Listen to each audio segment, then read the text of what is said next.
Great. Thank you, Emily. Well, thank you, everybody. It's nice to meet you all. And thank you, Brett, for joining me. As Emily mentioned, my name's Jessica. I'm a client strategist here at Dose, and we are an insight solution that helps brands make more relevant connections with their audiences. And we do this by testing in the wild to really uncover what resonates with them, and so that marketers are able to make faster consumer-centric decisions. And this is extremely relevant in today's topic and what I'll be chatting with Bret about when it comes to diversity and inclusivity, because your audience is not one size fits all. As one of P&G's preferred testing partners, I'm really excited to be here with Bret Sr., who is a brand director at Pantene, and I'll pass it over to him to introduce himself. Hi, everyone. Bret Sr. I'm a brand director at Procter & Gamble, specifically on Pantene North America. And what I specifically own, my day-to-day is normally product innovation, everything that is, call it 2022 out into the future.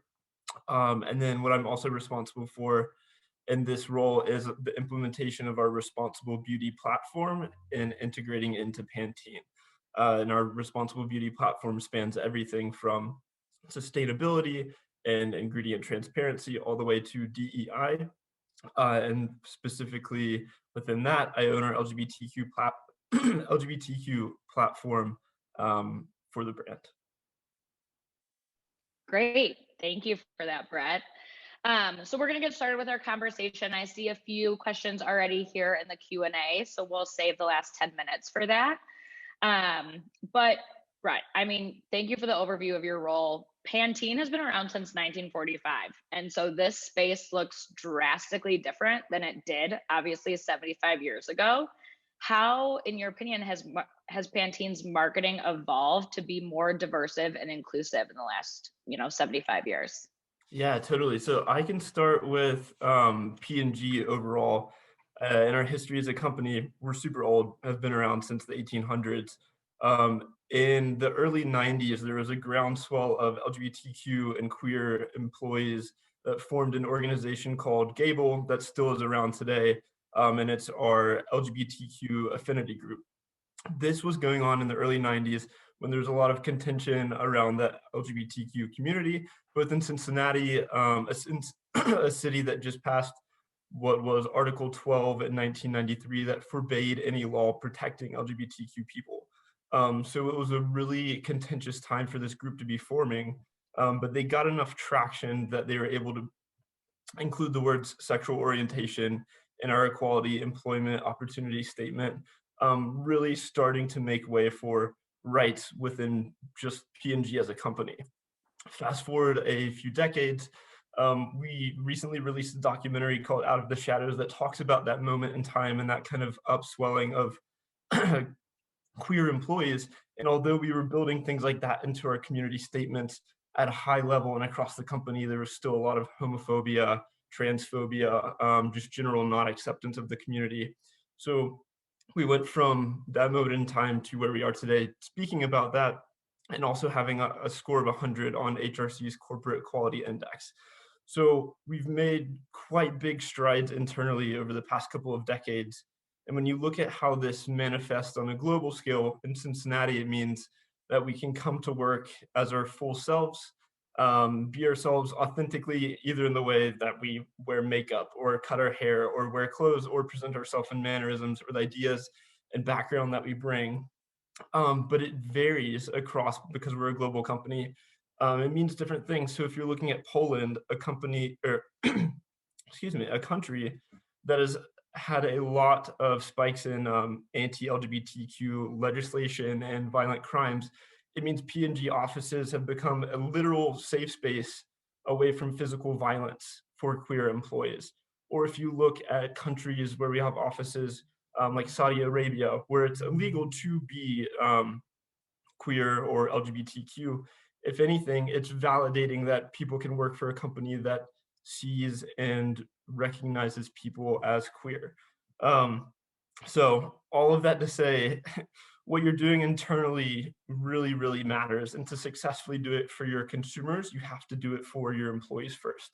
Then that leads to the amazing work like Gillette's First Shave, and speaking about a trans man's first time shaving and learning from his father to our period care brand. This is L, an inclusive period care across the community, especially in the transgender lens, or Pantene specific beautiful LGBTQ work in the way that we're really celebrating the way that identity can be expressed through hair differently within the queer community.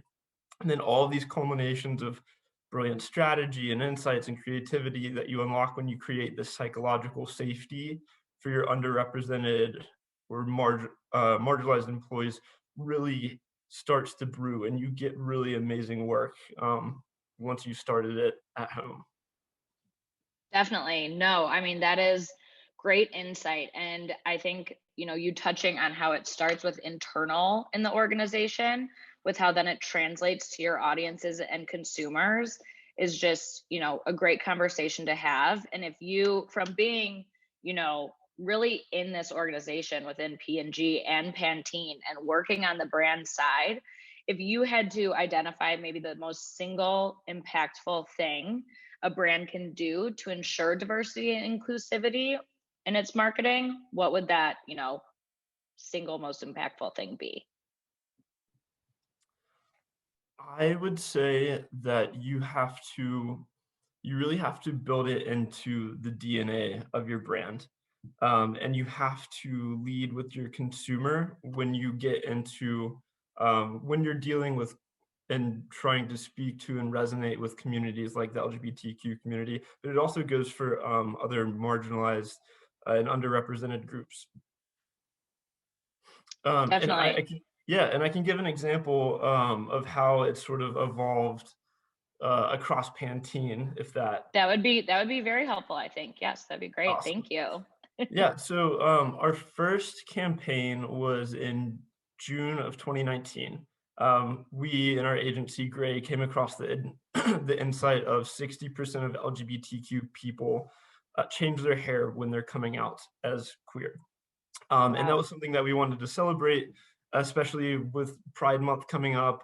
So we did a recreation of our old 80s mantra, "Don't hate me because I'm beautiful" anthem, and spun it into a way that was reflecting and celebrating the LGBTQ community. Leaving that campaign, we had realized two really major things that we wanted to jump on so that we were doing what I mentioned earlier, listening to the consumer Mhm. versus trying to steer with the brand. Um, First thing we learned is it's incredibly impactful for consumers to see themselves positively and authentically represented in advertising, which feels like a duh, but it was something that we Yeah. realized it reaffirmed for us. And then number two was LGBTQ people do not only exist in the month of June. So, Right. right, we're fortunately around the rest of the year. You all are welcome.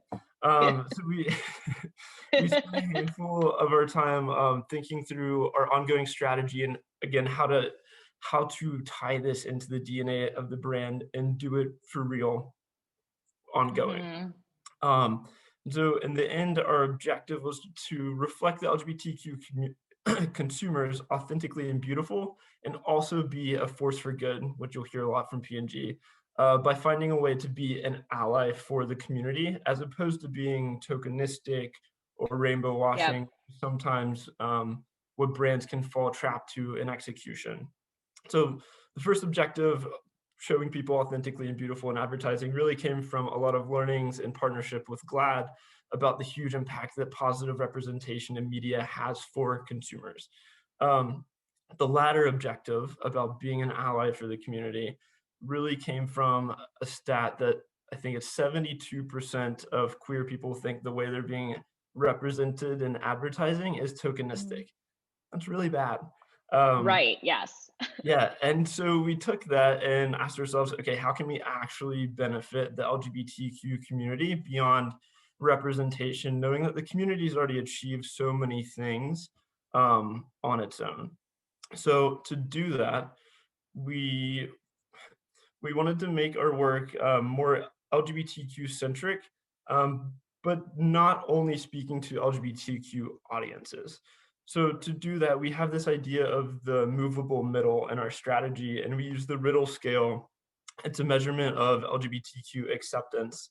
And we aim to move people from the middle of this Riddle scale where you're Hmm. tolerant, you're accepting, you're supportive of the community, and we want to move more and more people to the top of the Riddle scale, which is admiration, appreciation, nurturance.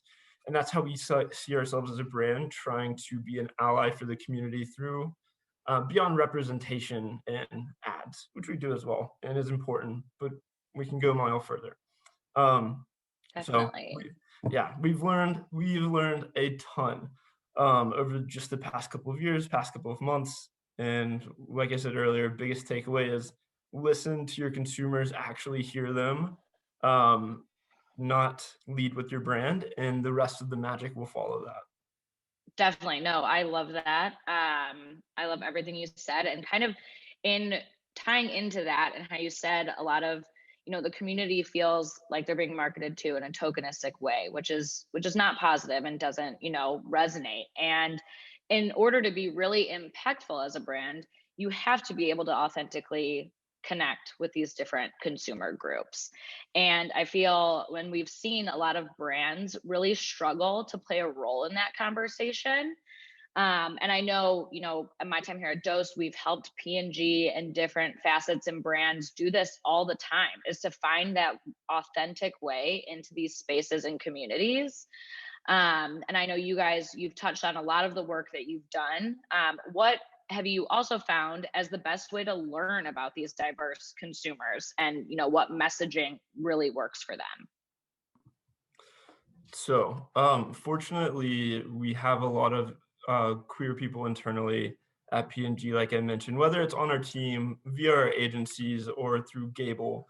But we also recognize that to only listen to ourselves internally, we would be in a silo Right. or an echo chamber of queer P&Gers, which is Yep. not the representative of the entire community. Um, Hmm.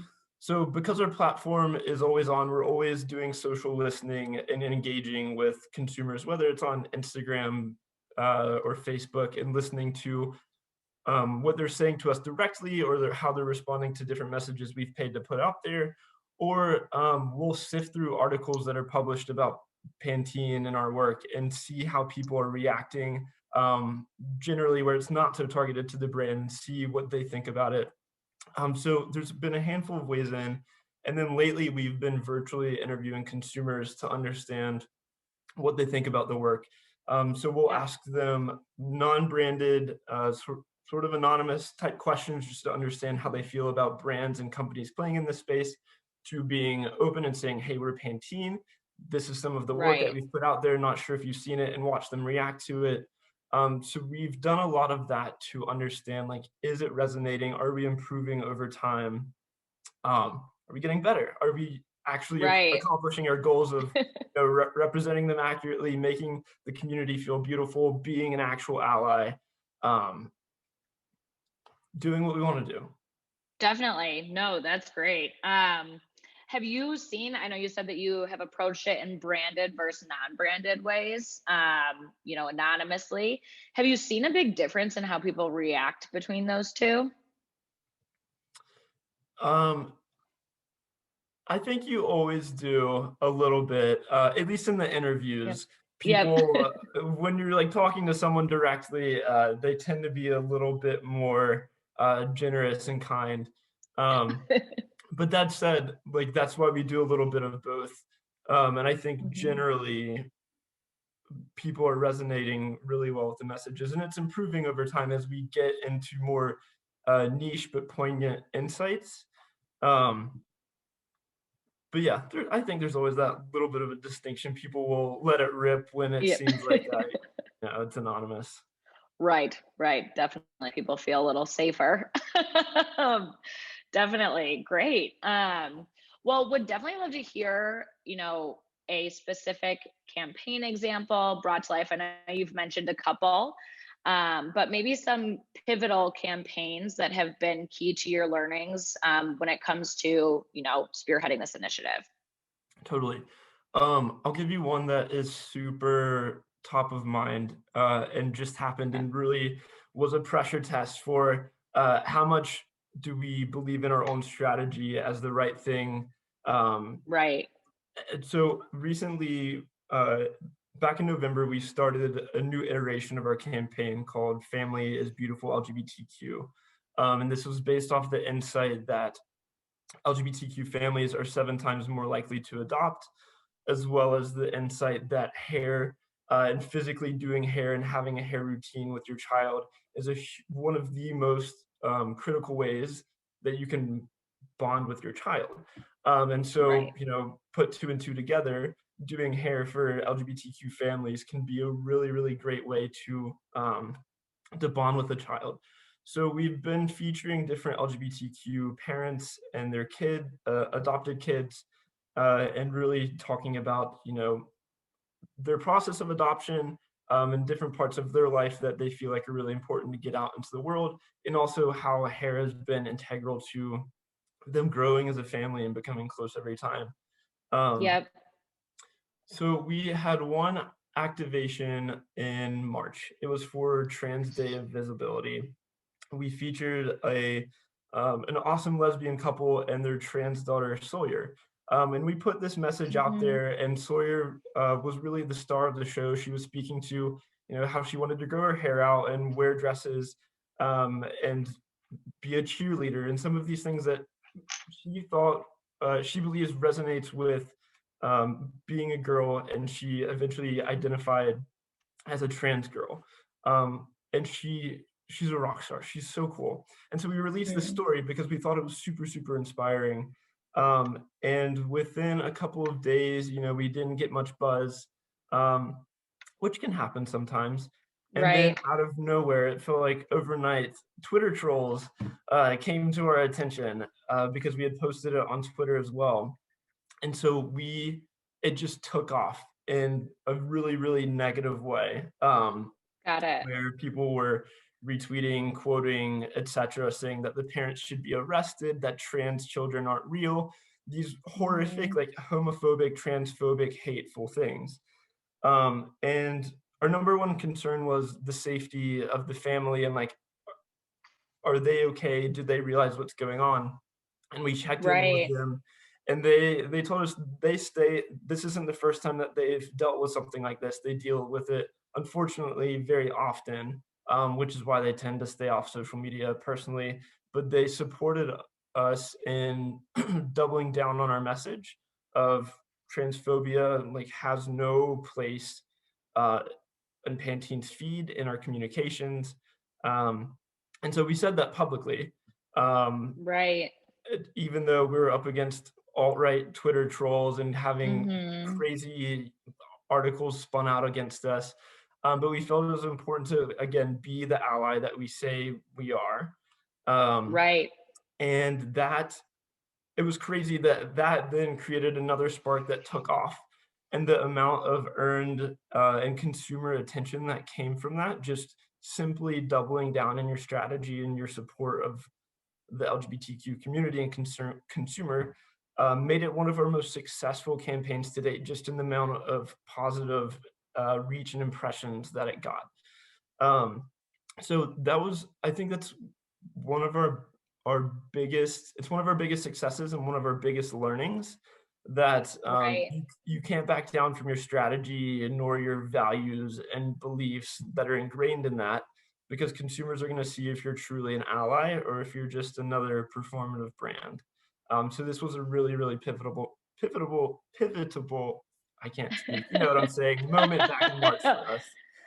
Yes, no, definitely. And I think that ties back, and as you said, really having diversity and inclusion in the brand's DNA, where you guys knew your stance, knew, how you felt, and connected with the family, of course, and then we're able to respond appropriately. But I think that really ties into your point about it being a part of the brand and not just a marketing strategy.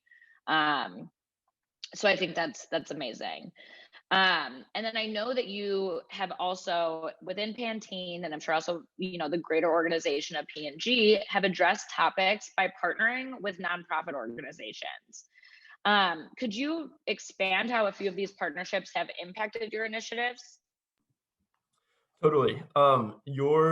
Your third party, your nonprofit partner in spaces like this are incredibly Hmm. important. Um, i- if for anything, to make sure that you're not speaking to the echo chamber that I mentioned earlier, not operating in a silo of what you as a brand or a company think is the right thing. And you'll hear from consumers, but there's so many different consumers, so many different opinions. It's really important at certain Right. points to rely on these organizations that are leading and doing a lot of the work for the community. So we've done a ton of work with GLAD. They're a Okay. phenomenal organization. We did a coming home for For the anyone who holidays. might not know who GLAD is, could you give them just a little bit of insight into who they are as an organization? Yes, GLAD, it's GLAAD. I should know what that stands for. I don't. Essentially, they are a huge nonprofit organization that champions LGBTQ rights and advocacy, and does a lot of research in terms of how media is affecting the community, the measurement of like acceptance and resonance of Okay. LGBTQ rights and needs over time, um, on top of like pushing certain legislation and doing fundraising to uh, achieve more legislative rights for the LGBTQ community. They do a lot. Great. Yes, Thank you for that. sorry, I should have specified that. No, So that's a perfect. we did a campaign. We call it "Coming Home for the Holidays." I want to say time is a blur. A year and a half ago now, um, and we were on set in LA with the trans chorus of Los Angeles, to have them sing "I'll Be Home for Christmas" and us give a message about one of the insights that we had uncovered. To be on site with 40 plus trans people, as the choir, and then a bunch of cis and hetero people as like brand production creation, Right. creative team. You really need to make sure that you have your I's dotted and your T's crossed in terms of the education of your people on set. And so Right. Glad came and led a training for us and walked us through etiquette and protocol, whether it be things as simple as pronouns to as nuanced as like how to help mic up someone that identifies as trans, because the last thing you want to do is make someone uncomfortable. And Right. so Glad was just an excellent partner in helping us learn and really navigate a big set successfully. Hmm. Another partner that we have is Family Equality. They're formerly called the Family Equality Council, and Okay. they're similar to GLAD, but more with a focus on LGBTQ families. So Okay. they everything that they focus on in terms of support, legislative pushes, etc., is in the eyes of supporting LGBTQ families.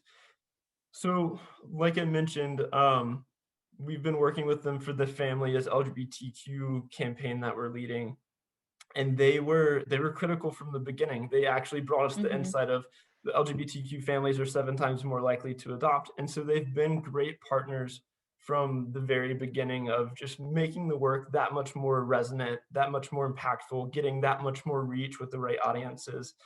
Um, so these are organizations that we've led the work with or partnered on the work with. And we've also been very conscious about making regular financial donations to these organizations outside of the work that we like contract them for consulting. Because like I said, brands, companies need to put their money where their mouth is um, in some of Right. these Right. instances of support. And these organizations are really doing a lot of the heavy lifting in Hmm. pursuit of LGBTQ rights and equality. Definitely. No, that's amazing. And I know you may not have been the point person, but for anybody listening who is looking to, connect with organizations, do you know kind of what the process was of identifying the organization you wanted to work with and what the next steps, just how to identify a good partner to help brands really position themselves? Yeah, so I think if you're starting from scratch, working with one of the bigger, broader organizations is a great place to start, whether it's GLAAD, whether it's HRC or Human Rights Campaign, um, or one of those larger organizations. If you Mm-hmm. feel like you've already made some groundwork and want to get into a specific topic, or area of support, then I recommend just doing a little bit of research online of like, there's a lot of different organizations that exist Right. for different and specific things, whether it's the Trevor Project and working with queer youth in prevention of LGBTQ youth suicide. There's organizations like PFLAG, which is specific to queer parents and education for them. Um, there's organizations specific for lawyers, queer lawyers. So there's Right. fully the gamut. And I recommend doing a little bit of self-education just to understand what all is out there, matching it up with your business strategy or intent, Right. and then reaching out. All of them are pretty accessible, and we'll get back to you quickly. All you need is their email or Right. their phone number on the website for most of the part. Definitely. Great. No, that's amazing. Thank you. And I know you mentioned as all there are all these organizations for, different subgroups within the community, which kind of opens up the doors even further when it comes to marketing and brand strategy, right? Because whether you're targeting LGBTQ youth or school age, college students, young adults, there's different ways to connect with all of those different subgroups within the community as well. And I'm sure for you guys with your brand strategy, if you have any insight, how are you guys, you know, with the subgroups and different technologies and all of the different, ways people see content and consume content, being able to choose the right platform, the right path to, really reach the correct people within the smaller communities within the community. It has been quite a learning journey. Yeah. Um, so I guess there's two aspects. So one is having control of the message that we're putting out there, um, and the other is like reaching those specific groups. I think to the first point, it's something that we've grappled with. We've done a lot of long form content, which kind of led way to this troll attack where people could splice and dice video and Right. really remove the message from what we were saying. So we've done a lot of learning of what is the right medium in which to tell the story. Is it long form? Is it Mhm. out of home? Is it a static Facebook ad? And it varies depending on what we're trying to say. Typically, the more broad your message, if it's a message of support and allyship, then it can generally go to the masses via some of these big platforms. If it's more niche and nuanced, such as trans youth, you have to be very intentional, we've learned, Right. um, about how you're devising that message and where you're showing up. A place like Twitter, uh, maybe not the best place to have that conversation, Mhm. versus forums where they typically are more receptive or more positive. Um, so it's been quite a learning journey. And then in terms of like reaching these more niche audiences within the community itself, um, we've really tapped into a handful of things, whether it's earned content and speaking with editors at some of these smaller, more queer focused outlets like them, like Out Yep. Magazine, and working with those editors regularly, or working with influencers and having an ongoing influencer roster of queer influencers that believe in the same message and objectives that we have, and Yep. working with them to tell the message to their audience in a way that resonates with them and gave them an audience to begin with. So there are a lot of ways in, but it's been quite a journey to figure out. Yeah, definitely. It sounds like it. And it sounds like you guys, I mean, I really admire the foundation you guys have built and the team and, your mission and how it really feels like it's a part of your brand and not just, again, as you said, a annual in June campaign. It feels like you guys are an ally, and I think that this conversation has opened I mean my eyes, I know, and I'm sure a lot of the people listening, about different ways and strategies to connect and really connect and resonate with these different consumer groups, and how to, learn more about them, and be that ally, and really begin the journey from the inside out, which I think is probably my biggest takeaway from this. So no, this has been fantastic hearing about all of your experiences. I know we're heading into Q&A in about 2 minutes. So do you have any, last anything to end and highlight with before we get into the Q&A? Yeah, the recommendation I have to this audience is continue being a learner. We Sessions like this and hearing people speak anecdotally and be able to share their experience, hearing from the community ourselves is incredibly important. And there's so many different forums to do it. A lot of what I've learned to date and that I've like helped build into our strategy came from hearing a queer panel speak at South by Southwest. And so it was something that I kind of just signed up for, stumbled into, thought could be interesting, wasn't necessarily relative to the work I was doing at the time, but became so Yeah. eye-opening and are things that have stuck with me to this day. And so forever being a learner in this area is always changing. The political landscape is always changing. The values of the U.S. are always changing, and so you always need to be in Mm-hmm. touch and learning. And what better way to do that than with some of the people at the forefront of the community? So highly recommend more sessions like this, or South by Southwest, or I don't know, local panels wherever you can find them. I highly suggest making it something that you regularly do to continue learning. Yes, definitely. I love that. And I feel like now, I mean, there's obviously, with the pandemic, there's a lot more virtual events, and events like these where, we're lucky that Brand Innovators is hosting this, and it's free to join and to pop in and, have these good conversations that everybody can learn from. And have very key takeaways, which is great. So I know that I think we can head into our Q&A. We have a handful of questions come through.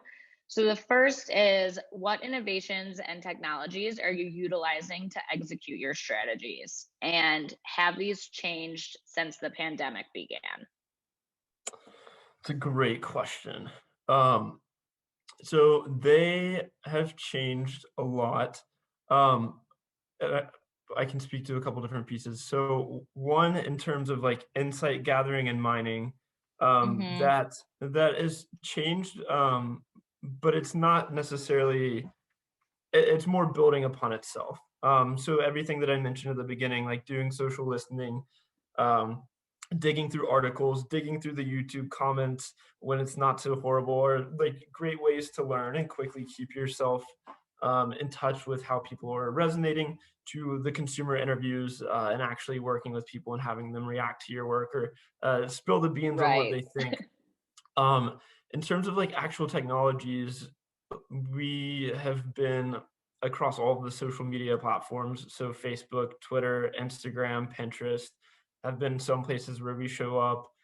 We've been using OLV. We did an out of home buy in November across a handful of different states. So really working with our media agency on, what are the best ways to bring these messages to life. We've also done a handful of content partnerships, either with like Huffington Post, or this platform called Junkin, to share and build Okay. upon some of the work that we're doing. So that's really been, I guess, the innovation and technology side. Um, I don't know if the question was meant at all toward product innovation. That one becomes tricky because the LGBTQ community spans all walks of life, ages, hair Right. types. So we don't necessarily today design against LGBTQ hair because there's so much of Right. it. Um, Right. but yeah, so that's kind of where we are on that side. Okay, great. And then I know we kind of touched on the sub communities within the group, within the community. Someone had a specific question about what efforts are being made with college students specifically. That's a great question. Um, we hmm, we don't specifically do anything geared toward college students as like a demographic. Um, we do target 18 and up for a lot of our LGBTQ work, which would capture college students. But Okay. there's nothing that we're specifically doing toward them. Um, if what the person asking the question is kind of getting at is like Gen Z and how we're marketing toward them, they're part of our consumer group that we speak with, learn from, get insights from, that then manifest in the way that we portray the work and portray the brand. Um, so not specifically targeting college students, but they definitely fall within the group of people that we're speaking to and learning from. Okay, great. I mean, I think including them in the conversation is, step one to that. It isn't, so that's great. Um, okay, so can you give us an idea of how you shifted, if you did, your media channels and plan over these last 2 months? Yes. So over the last 2 months, Mm-hmm. um, okay, specific, I like it. Um, Over the last 2 months, we have been, um, honestly, so this would have been since the Twitter troll thing. We paused all of our media online, um, outside of our content partnerships, Junkin and HuffPost, where those are controlled platforms. We don't have to worry about trolls coming Mm-hmm. in and continuing to miscarry our message. Um, what we did, because we shut off that media, was take those dollars and donate it to the organizations that we work with, Family Equality, Okay. GLAAD. Um, so that's really one of the bigger shifts that we've made. We have stuff coming up for Pride Month because um, LGBTQ people exist outside of June, also exist in June, and we want to show up Right. as like ally and celebratory supporter of the show, but not by any means like in the spotlight or the star of the show. So we have some things coming up there that we're cooking. But yeah, it's not the most exciting media shift, but it was how we reacted to the trolls to not continue stoking and snowballing, because there was so much negativity that came out of that. Although we were getting a lot of positive earned and consumer reactions, it got to a point where it wasn't worth having to have, you know, this much hate come out against the community. Definitely. Definitely. Um, and then, I mean, and we've kind of touched on this, but technologies are always changing and evolving. And so within, taking your strategy, connecting with the consumers, and the different groups, how are you determining where to spend the time on these emerging technologies?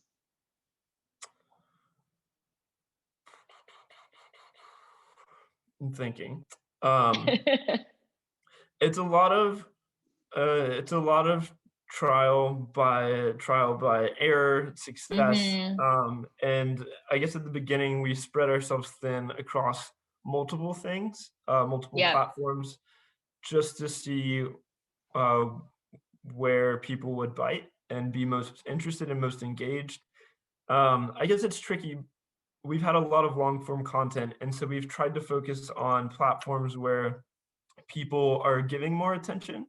Um, Okay. so What types of platforms are those, if you don't mind me yeah, asking? so yeah, we found that to be posting like Instagram or Facebook ads from the brand, people tend to scroll by. But when you show up on those Right. platforms via influencers that they've already opted into following, they're more likely to engage there. Or these other content partnerships that I mentioned, like if you're within Junkin's page, you're typically looking for the type of content they put out. So we work in partnership with them to make sure that that's Right. meshing together, resonating with their audience.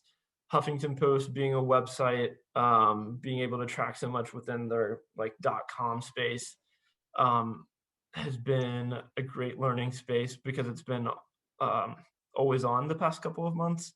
So Right. yeah, I guess it depends on the medium, where we are in the year, and just always being open to learn. I mean, I think that that makes a lot of sense. And especially, since the pandemic happened, I feel every consumer, majority, 99.9%, are seeing more content, in their feeds than ever before. And so being able to identify how to get in front of them in a way that will really not just grab their attention, but will actually resonate with them and, connect with them such is a critical learning to have and to understand, as you're growing and evolving as a brand. Totally, and Um, I'll give you one more that I just thought of. We've forayed into TikTok, and I'm sure everyone's heard a lot about yep. TikTok at this point. Um, we haven't done anything within our LGBTQ space or intentional efforts on TikTok, but I recently saw a stat that 1 in 5 TikTok users identifies with the LGBTQ community. So it's Okay. definitely a space we're gonna be looking at in the future, so thought I'd give that That's since huge. Yes, yeah. that's very interesting. Um, I mean, I love TikTok. It's great. So I can't wait to see you guys on there. It's that is very interesting though, and I mean, it's just wild to think about how far that platform has come. And I know we've done some testing on it, but to see how far that platform's come in such a short amount of time is just really wild to experience. And so that's very interesting. I really like that stat. The last question that we'll do is, have you shifted your data strategy in the past few months? Not not necessarily, no. Okay.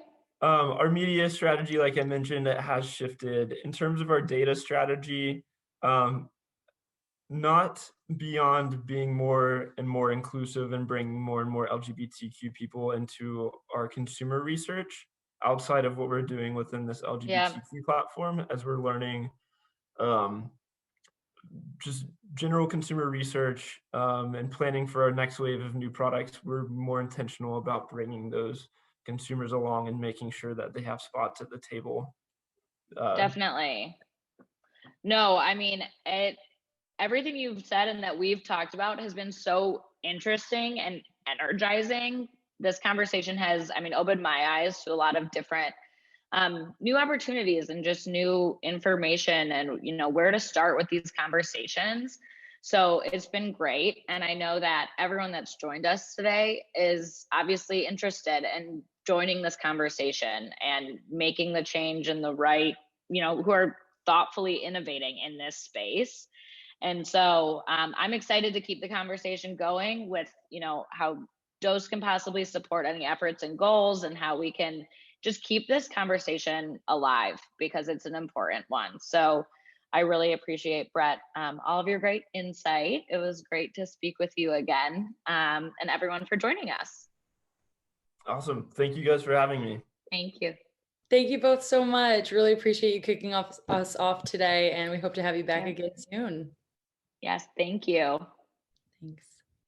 Well, what a great way to start our program on retail marketing. And we're super excited to bring on our next panel. We are joined by the incredible Melinda V. Johnson, the Director of Marketing at Hair for Henkel, and moderating